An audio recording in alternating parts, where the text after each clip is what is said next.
Well, hello everybody, and welcome to the Weirdly Cosmic podcast.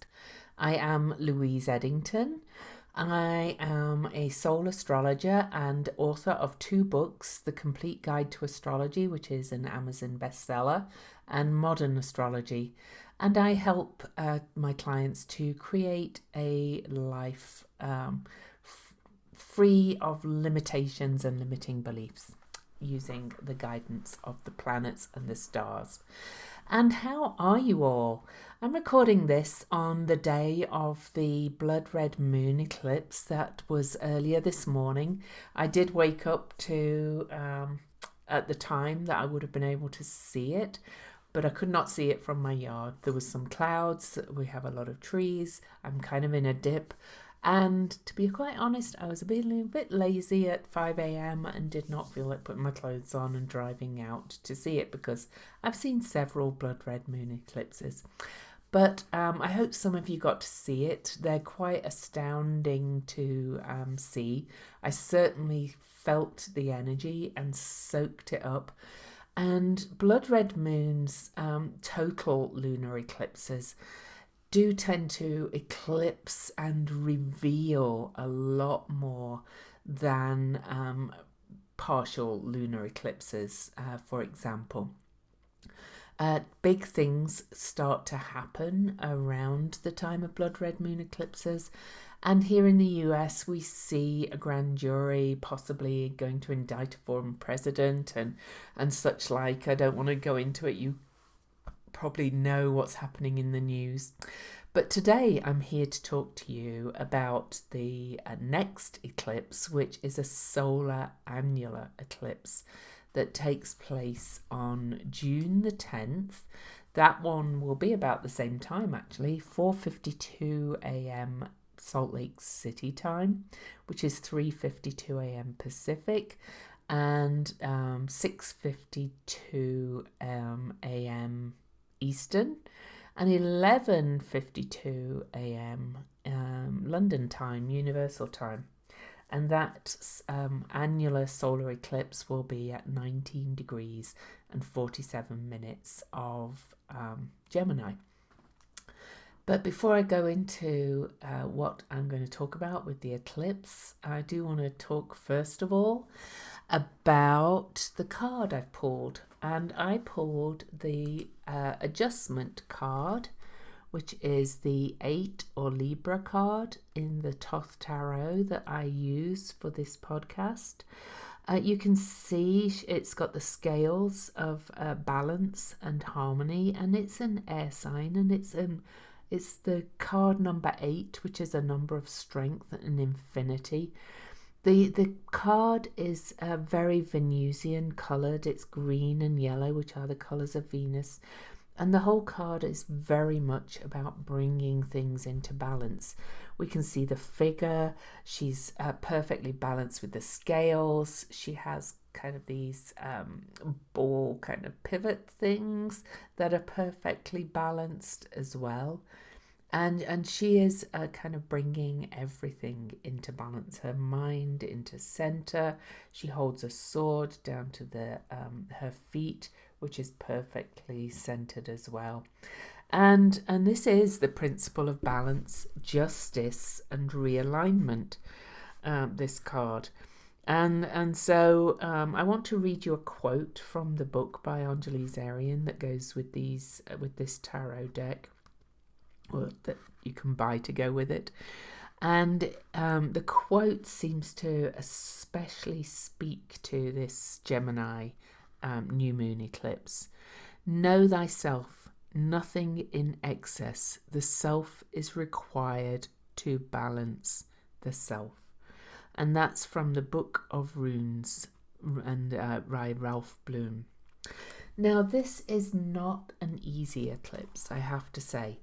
It's got huge potential, and we're in this tunnel that's kind of take us really down into the dark of this moon for the new moon eclipse, which a solar annular eclipse is a new moon eclipse. It's a long eclipse. It's over 3 minutes in length, which is really a quite lengthy one. It's an annular eclipse, so it's got the ring of fire. The sun's disk does not get completely blocked out by the moon's shadow, but it's one of them. The ring of fire is kind of like burning off what we need and taking us into these new beginnings. Now it's a 19 degree eclipse, which is also quite a challenging number, and I'll talk to that a little bit. But it's 19, which is 1 plus 9 is 10, and a 1. So it's both a 1 and a 9. 9 is completion, 1 is new beginnings, and then it's a 10, and then it's a 1. So I'll look at all those numbers. It's a north node eclipse, so it's moving. It's something we're moving towards, something that we're yearning for. Now, we did have a total eclipse on December the 14th, 2020. That was almost at the opposite point at 23 degrees Sagittarius, but that was on the south node. That was on the releasing end of the nodes. That was leaving something behind and making something new. This one is really pulling us towards something. We've had the North Node in Gemini since last May, and we are really being pulled to think differently and to really write a new story in so many ways. Now, this is a Mercury ruled eclipse. Mercury rules Gemini, and Mercury is stationing retrograde on the 29th. I'm recording this on the 26th, but this eclipse will be conjunct Mercury. So we'll have the North Node at 10 degrees of Gemini. So there's another 10-1. We've got the Sun and Moon together at 19 degrees of Gemini, 10. That's a 10-1 as well. And then we have Mercury conjunct the North Node eclipse exactly at 20 degrees, which is quite the lineup of numbers. Now, the new moon will be in square to Neptune in Pisces, which happens to be stationing retrograde 2 weeks after this new moon eclipse. So he's not quite stationary yet, but he's slowing down. So that's really kind of digging in as well. I'm also going to say that this new moon is square to Vesta in Virgo, who has been in Virgo for quite some time, bringing this priestess devotional energy in that I've talked about a lot. But it's kind of making a loose, mutable grand cross, because we have Juno over there in Sagittarius, also at 15 degrees. So Vesta's at 15 degrees and Juno is at 15 degrees. So I'll talk a little bit about that and the numbers there too. The other thing I'll be talking about throughout this is that Saturn and Uranus are heading towards their second of 3 exact squares in 2021. If any of you listened to the forecast Jen and I did as the Weirdly Magical podcast, we talked about that at length. And so they're only 4 days away from their second exact square. And Ceres is conjunct Uranus on this new moon. So she is involved in this Saturn-Uranus square as well. This makes everything a very disruptive new moon. It's bringing rapid change, rapid new beginnings, and it's coming on the back of this full moon that was this morning, this total blood red moon eclipse that was at 5 degrees, the number of change in a 5 month and in a 5 year. So we have immutable signs are also about change. So this is a highly charged eclipse, and you'll be feeling it right through this tunnel between now the as I record this, to June the 10th, which is, there's another 10-1, okay? So we've got a lot of 10s, a lot of 1s, and we've also got a few 6s because it's in a 6 month, which is June. And I'll talk more about that.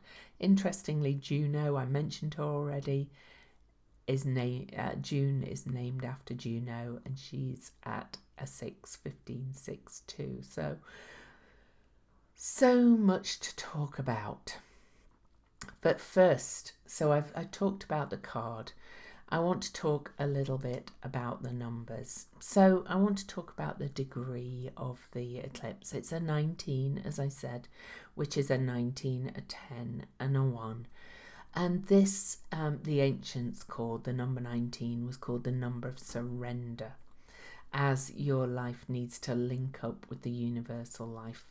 The number 19 is an endurance vibration. It brings everything into focus. It winds up old accounts and starts off anew. It is an element of focus. This is a very focused eclipse, a new one.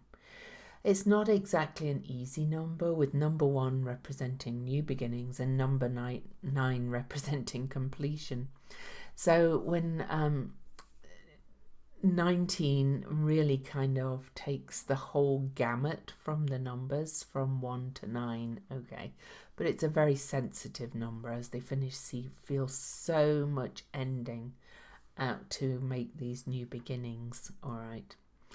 It's a number of leadership, of course, but it's got an element of setting up a situation that we cannot escape from until we've paid our debts or let go of the past in full, okay, to move us forward. So it's a very powerful number, as I said. Now, as I said, also, the 10 will be represented in this as well, because we've got the nodes at 10 degrees, and they were 10 degrees for the full moon eclipse we had this morning. So we've got the 10 one there. So this is new changes, new beginnings again. So it's also the 10, which is involved in both the 19 and the 10, is symbolized by Isis and Osiris. It's the symbol of the hieros gamos, really, the coming together of the masculine and the feminine. It's the number of kind of love and light. So there's an awful lot in those numbers, okay. As I said as well, there's a lot of 6s. It's a 6 month. And the number 6 it really connects the above and below. It's about intellectual creativity. It's about imagination. It's about union and love and perfection, and it's the Lover's tarot card is represented by the number 6, which in the Thoth tarot that I use is the Gemini card, the Lover's card. So, you know, there's a lot of love and coming together in all of this energy, this 6 vibration. It's also the mother number, and is a building number. Okay. So I think that's all I need to say on the numbers. You know, we've got some other numbers activated in a big way. Uranus and Ceres are coming together at 12, which is a 3, but in square to Saturn, which is 13. Excuse me. But I find it really interesting that it's Vesta in Virgo and Juno in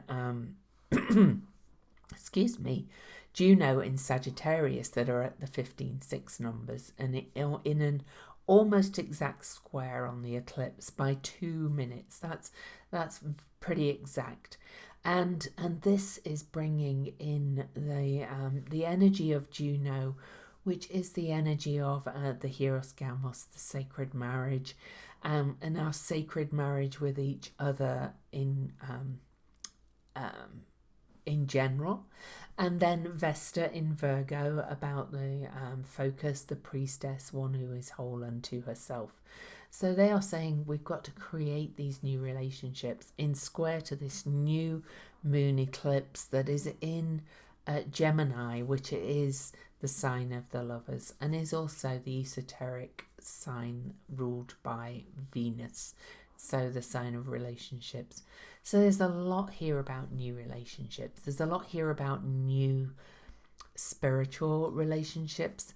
There's the square to Neptune in Pisces, which is slowing down. He's at his station retrograde degree. He will actually station retrograde. I haven't got the minutes on here, so I'm not going to look. But he's stationing retrograde at 23 degrees. And there's another 5. A lot of change again. So it's just really inviting us to really think into new beginnings. The square between Saturn and Uranus and Ceres, with Uranus and Ceres together in the sign of Taurus, another Venus ruled sign, is really asking us to shake up how we live, how we treat the earth. Incidentally, I do want to mention that I am doing a presentation for Opa Astrology. It's opaastrology.org. I will put a link in the description. I'm doing a presentation on Ceres for Opa Astrology on June the 6th, just before this eclipse, incidentally. And she is, on this eclipse, she is asking us to really shake up our relationship to Mother Earth. So there's a lot of Venus energy in this, a lot of change energy, a lot of new beginnings. We're really being asked to move into this new paradigm. These, mutable eclipses like this, combined with some of the other crazy things that we've had going on, are really highlighting our changing relationship with the earth. In my talk that I'll be giving for Opa, I talk about how Ceres was discovered on January the 1st, 1801, right at the start of a new century, okay?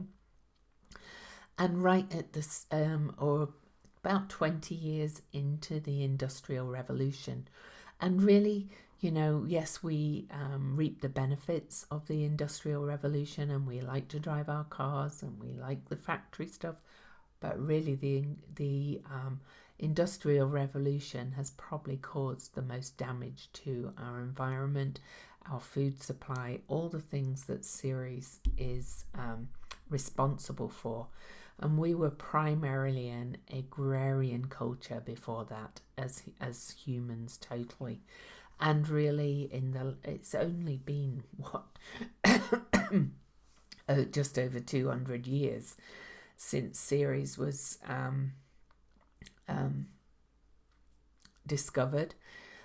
She's actually inside the asteroid belt between Mars and Jupiter. And traditionally in astrology, it's said that, we have personal planets going from the Sun to Mercury to Venus to Earth with the Moon, and then to Mars. And that's kind of our most personal makeup, personality. And then we've always gone out to Jupiter, which is beyond the asteroid belt, and they're the transpersonal planets, that the planets are about bigger cycles and things. And then Ceres, which was dismissed as an asteroid since 1801, really, even though she's hiding in plain sight in many places, especially in the USA. There's a lot of statues of the goddess Ceres. She's not been honoured. We have not honoured the farming cycles since her discovery. We've had the Dust Bowl and such like. And here she is on this eclipse, exactly conjunct Uranus at 12 degrees and in square to Saturn. And on her discovery, on January the 1st, 1801, she was in square to Saturn then. I think Ceres is screaming to be listened to again and screaming to be heard about how we are in relationship with our great mother, the earth. And in it, I want to read a quote that I came across, because we do know we're moving into this age of Aquarius. Nobody knows when it starts. I kind of think the process started back with that Industrial Revolution and the discovery of Ceres, which was first called an asteroid and now is called a dwarf planet. And this quote really kind of struck me. It's from Stanislav Grof. Patriarchy is the 5,000-year birth canal of the great mother goddess. Now, incidentally, Stan Grof has done a lot of research on psychedelics, and Ceres is associated with psychedelics. She was part of the Eleusinian mysteries, and she the Eleusinian mysteries were about the Eucharist being actually kind of psychedelic material, where people took the Eucharist and had a direct experience of God. They did not need this patriarchal priesthood with a hierarchical energy to show them what the meaning of God was and all that kind of stuff. So here we have all these things, have been coming to me in this. And here we have Ceres conjunct Uranus, which is the great awakener, square to Saturn, who she was square to on her discovery. I kind of feel like she has been giving us this message since 1st of January 1801 when she was discovered. And she's been getting more and more annoyed that we are not acknowledging her presence. So, I can't give you my whole presentation on a podcast, but I hope that you'll join me. The presentation is free for OPA members. It's $60 a year to be a member of OPA, which is a wonderful organization. I am the marketing coordinator for it. I post some social media for them and such like. But it's $15 just to buy that one standalone, that presentation, and have that recording for a download. Because I'm really enjoying, discovering this work with Ceres, and I know it's going to go deeper, and she's kind of connected with a book I want to write. But anyway, Ceres and Uranus on this eclipse are not only in square to Saturn, and Saturn is in Uranus, and Saturn is the traditional ruler of in Aquarius. Saturn is the traditional ruler of Aquarius. Uranus is also the modern ruler of Aquarius. So we've got this tension between the old and the new, which is also, squares are often thought of as bad. We are finding this tension, but this square between Saturn and Uranus is also asking us to bring back some of the old ways and shake up how we treat the land, to bring the old in a new way. We're seeing it with acknowledgement of indigenous fire management practices, that maybe we could actually learn from that and move away from our hierarchical domination, we know better kind of energy, and working with the land. We're seeing it in the re-emergence of a lot of permaculture practices, front yard, backyard gardens, food gardens, the like. I could go on, but you've probably witnessed it yourself. So that, because this is happening on an eclipse, and the square is almost exact, this is also going to really accelerate these movements if we're learning our lessons. Okay, so I'm not sure we always will, but we're being given the opportunity to in this. So what else did I want to look at in the chart? So we're being asked basically to look at our local communities to think differently about how we operate in the world. If you have any planets around 19 degrees of the mutable signs, this is going to be a pretty huge and life-changing eclipse for you that's really pulling you forward. As I said, it's a North Node eclipse. The eclipse that was on my birthday in December the 14th at 23 degrees Sagittarius was on a South Node. That's been pulling us away from things. Now we're being pulled towards something we really yearn for, which is this birth canal of the great Mother Goddess, of moving into alignment with the cycles of birth and death. And now, speaking of the alignments of birth and death, I do want to talk about another aspect that's happening in this eclipse chart. On the eclipse chart, we have Pluto at 26 degrees of Capricorn, which is actually a pretty critical degree for this year, because Venus will station retrograde at that degree on December the 19th. But Pluto is opposing Mars, and Mars is at 29 degrees of Cancer. And I wish I'd actually kind of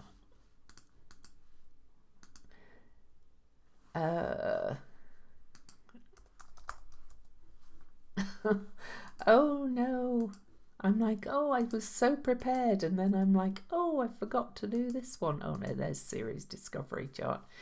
So Pluto and Mars are in opposition in this chart, and they are at the anaretic degrees of Cancer and Capricorn.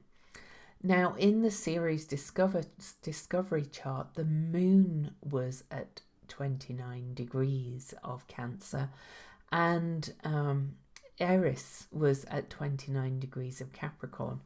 So we kind of got some activation there for Series Discovery chart as well. And so there's another kind of activation that we're seeing there of really changing. With Neptune in Pisces at 23 degrees, 23 is that most human of numbers. We have 23 digits, 10 fingers, 10 toes, 2 eyes and a nose. It's the days in our biorhythmic cycle. It's the number of pairs of chromosomes we have in a human body. There's lots of things about 23. Pluto and Eris were squaring off at 23 degrees a lot. 23 is the number of Eris. That was in 2020. So we're kind of having those numbers highlighted, and it's a 23-5 again, lots of change. But this is saying, be in that direct experience of God again. This is what we're really being called to with all of this, in my opinion. With the Mercury retrograde conjunct the eclipse is really asking us to think differently, to move within, perhaps to find our experience of God within nature. You don't have to go and take psychedelics. This is not a necessity. But if you want to, you can. There's churches setting up all throughout the world.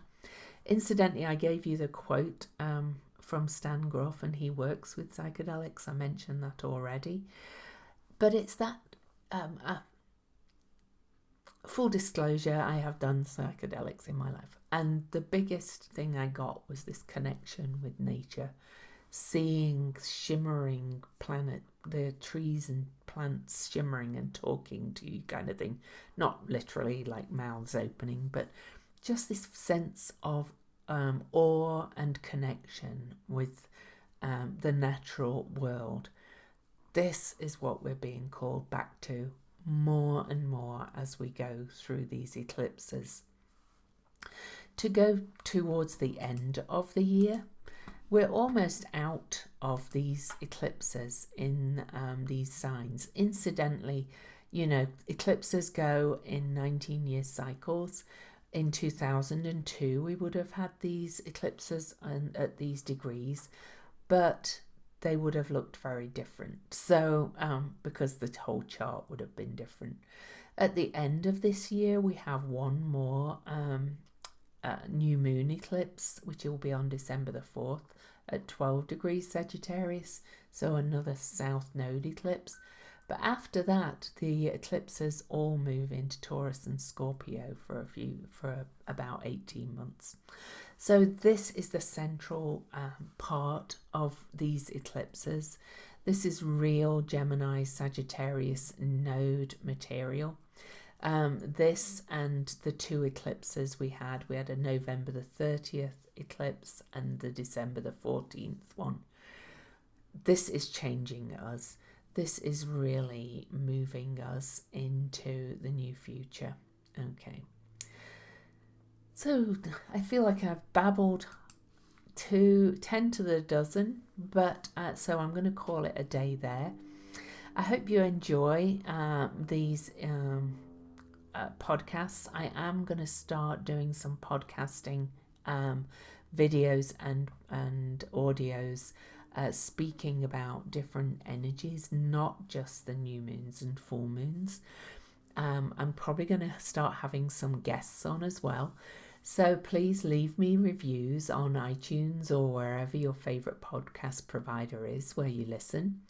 I'm providing this podcast from anchor.fm. So it's anchor.fm/weirdly cosmic. You can actually support the podcast for as little as 99 cents a month. I think they have 99 cents, $4.99 and $9.99 just to support the work of the podcast, because I give this time freely. I appreciate any reviews. As an astrologer, I offer consultations. I'm taking bookings right now for consultations. I think I'm booked up about 2-3 weeks, but that's not too bad. And I also have a membership community called the Venus Enchantment Community, where we work in depth with the Venus cycle. I do offer a Venus retrograde class. Venus Enchantment community members will get that at an extreme discount. They also get extreme discount, like 30% off consultations. I do almost daily little videos for the membership community and other surprises here and there. So please consider coming and becoming a Venus Enchantment community member. It's $23 a month, and I give a lot for that. And it's kind of like my Patreon. It supports my work on a monthly basis. So you can find me on Cosmic Owl Astrology on Facebook, Cosmic Owl Astrology on YouTube, Cosmic Owl Astrology on Instagram, also Twitter, which I kind of flirted with last week, but I keep forgetting to go there. I have a free Facebook group called Cosmic Owl Astrology Cafe. Basically Google Cosmic Owl Astrology or my name. My website is louiseedington.com, LOUISEEDINGTON.com, and you can find links to buy my books there, but they're also available from all major booksellers, including indie booksellers. And I appreciate book reviews as well on Amazon, even if you buy elsewhere. So for now, the eclipse season is always a real kind of wild card time. Extreme events happen, extreme changes happen, and I can promise you this is a big one, new beginnings. So make your intentions very powerful, especially if you have planets around 19 degrees of the mutable signs. And the mutable signs are Gemini, Virgo, Sagittarius and Pisces. And it's opposing my sun. So have an awesome eclipse season, and I hope to see you booking a consultation or joining my Venus Enchantment community. Much love and blessings to you.